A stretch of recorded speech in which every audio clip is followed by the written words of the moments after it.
We are on a bit of an exploratory trip, checking out different parts of the reef, assessing how damaged they are, and also still taking advantage of their beauty. We're all here to have a look and to learn what the condition really is.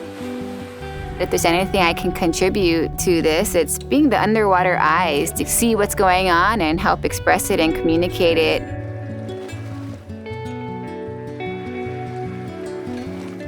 I've grown up on the east coast of Australia, surfing up and down the coast with my family, and I really felt like that was part of my heritage as an Australian. That coastline and knowledge behind it and the waves got passed on to me from my father, and I would really love to have the chance to pass that on to my son.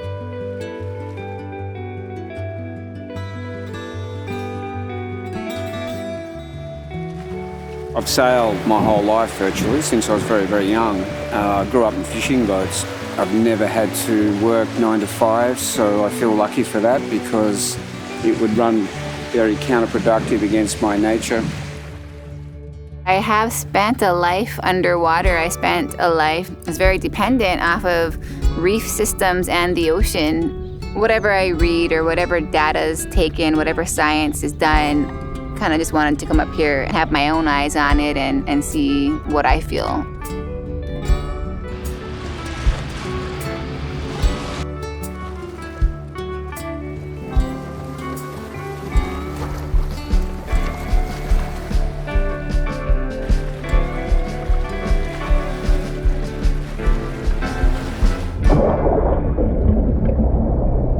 Climate change is the biggest risk to our reef. Coal's the biggest culprit.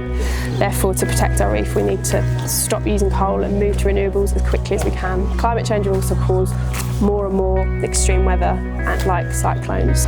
The tourism industry, of course, is firmly behind protecting the reef, but they're a little concerned about becoming too vocal about it. They don't like the rest of the world to know the Great Barrier Reef has suffered some significant damage due to, say, coral bleaching or a cyclone. Back in March, they had a Category 4 cyclone. Wow. It did like a lot of damage. Right. Just like the vegetation, the reef still has a chance of replenishing itself. If the cyclone came through and did all this damage to this island, I can only imagine what it did to the reef.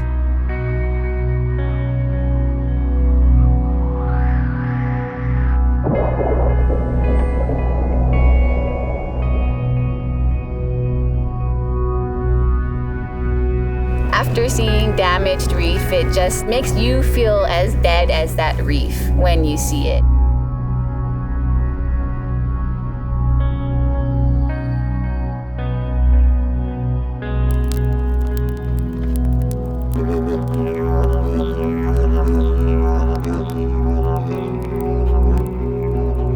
Exhaust pipe. The captain will never notice it's missing. I saw an interview with an old Sioux Indian from America, and he summed it up perfectly. He said, "The earth is a source of life, it's not a resource."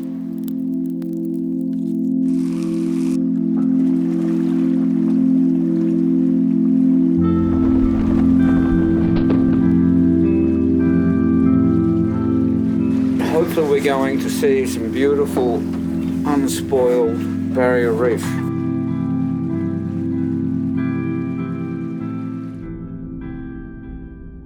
It's quite remarkable just what destruction there is. We're all here to have a look and to learn what the condition really is. It's probably not that good. It can feel so daunting and hopeless the more that you see the damage that we're doing. It just made me feel a deep sadness.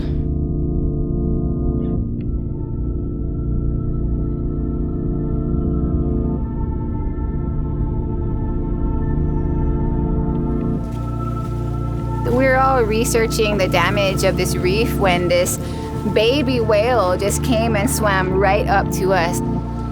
Apparently, this whale had gotten trapped inside of a very shallow reef system. The way that it was swimming, the sounds that it was making was absolutely haunting. Despite how big this whale was, it was just a baby. There's nothing more heart-wrenching than watching a baby in distress. Eventually, it did find its way out into deeper waters, and once it did, we lost sight of it. The whale became a metaphor for the reef itself, just not knowing if either one is going to survive. We had to pick up our anchor and move to our next spot where there was a reef that had been damaged a few years ago, but it was hard to leave that day.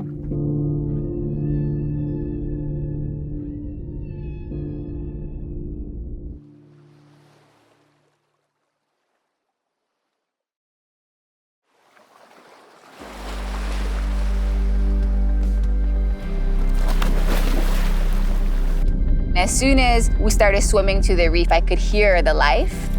And before I could see the reef, I could just see bait fish surrounding it.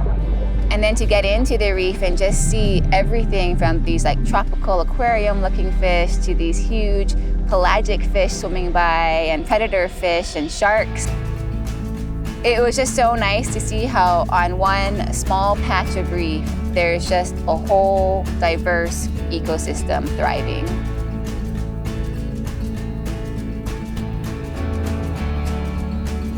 I think they call them clownfish. I just loved them. They had so much character and they just, I don't know, they captured my imagination. I think the most inspiring thing I saw on this trip is that it really does know how to heal itself. When you are in a place of nature that's doing well, it does something to me.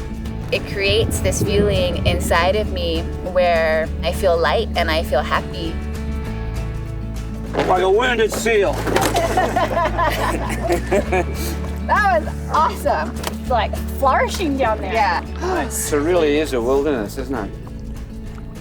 The ocean connects us all. If there's a reef going down, especially one of this scale, it's not just a local problem anymore. It's a global issue. Our decisions as humans, particularly what we're consuming and the way that we live, has a huge effect on the reef. It's almost like we need to look beneath the surface of all of our decisions, and everything that we do essentially pollutes in the production of, the clothing that we're wearing, the surfboards that I'm riding. It just makes me look at my everyday life on land a lot more and evaluate and examine the decisions I make and whether they're helping or hurting. I think the more we can do that as a race, rediscover that relationship with the world, the better everybody will be. The environment and the human spirit.